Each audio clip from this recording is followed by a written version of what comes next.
بسم اللہ الرحمن الرحیم۔ تاجر اور اس کا عقل مند طوطا۔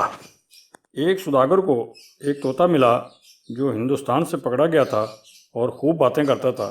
سوداگر اس طوطے کو اپنے بچوں سے بھی زیادہ چاہتا تھا۔ ایک دفعہ وہ ہندوستان کی طرف مال تجارت لے کر جانے لگا تو اپنے بچوں اور طوطے سے پوچھا کہ وہ ہندوستان سے ان کے لیے کیا کیا تحفے لے کر آئے۔ سب بچوں نے اپنی اپنی پسند بیان کر دی۔ جب طوطے کی باری آئی تو وہ بولا کہ جب تو ملک ہندوستان پہنچے تو وہاں کے طوطوں کو میرا یہ پیغام دینا کہ میں ان کی دید کو ترس گیا ہوں، کوئی ترکیب بتاؤ کہ میں تمہیں مل سکوں۔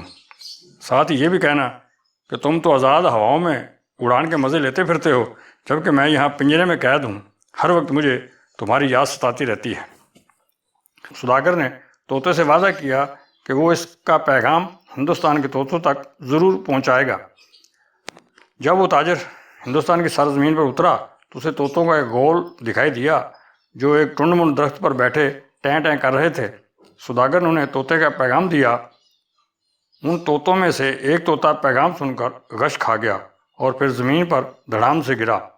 سوداگر کو یہ منظر دیکھ کر بہت دکھ پہنچا کہ میرے پیغام کی وجہ سے ایک طوطے کی جان گئی، کاش میں پیغام نہ پہنچاتا۔ شاید مرنے والا طوطا میرے طوطے کا قریبی عزیز تھا جو اس کی قید کا سن کر برداشت نہ کر سکا۔ کئی ماہ ہندوستان میں رہنے کے بعد جب تاجر اپنا سامان تجارت فروخت کر کے فارغ ہوا تو اس نے اپنے بچوں کے بتائے ہوئے تحفے خریدے اور اپنے وطن کو روانہ ہو گیا۔ گھر پہنچ کر اس نے تمام تحائف بچوں میں تقسیم کرنے کے بعد طوطے سے کہا کہ میں نے تمہارا پیغام ہندوستان کے طوطوں کو پہنچا دیا تھا۔ تمہارا پیغام سن کر ایک طوطا جو شاید تمہارا قریبی رشتہ دار تھا غش کھا کر گرا اور وہیں مر گیا۔ سوداگر کا طوطا بڑے غور سے تاجر کی باتیں سنتا رہا۔ جب اس نے اپنی بات ختم کی تو اس کا طوطا پنجرے میں تھر تھر کانپنے لگا اور پنجرے ہی میں گر کر ٹھنڈا ہو گیا۔ سوداگر اپنے طوطے کا انجام دیکھ کر بہت غمگین ہوا۔ جب رود ہو چکا تو طوطے کو پنجرے سے نکال کر باہر گلی میں پھینک دیا۔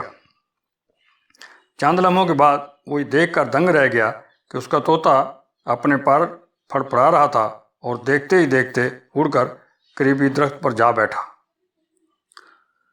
سوداگر نے نہایت پیار سے طوطے سے پوچھا کہ اے میرے دل کے ٹکڑے، بھلا یہ تو بتا کہ ہندوستان کے طوطے نے تجھے کون سی راز کی بات بتائی تھی کہ جسے کام میں لا کر میری عقل پر پردہ ڈال دیا اور میں تیری چال نہ سمجھ سکا۔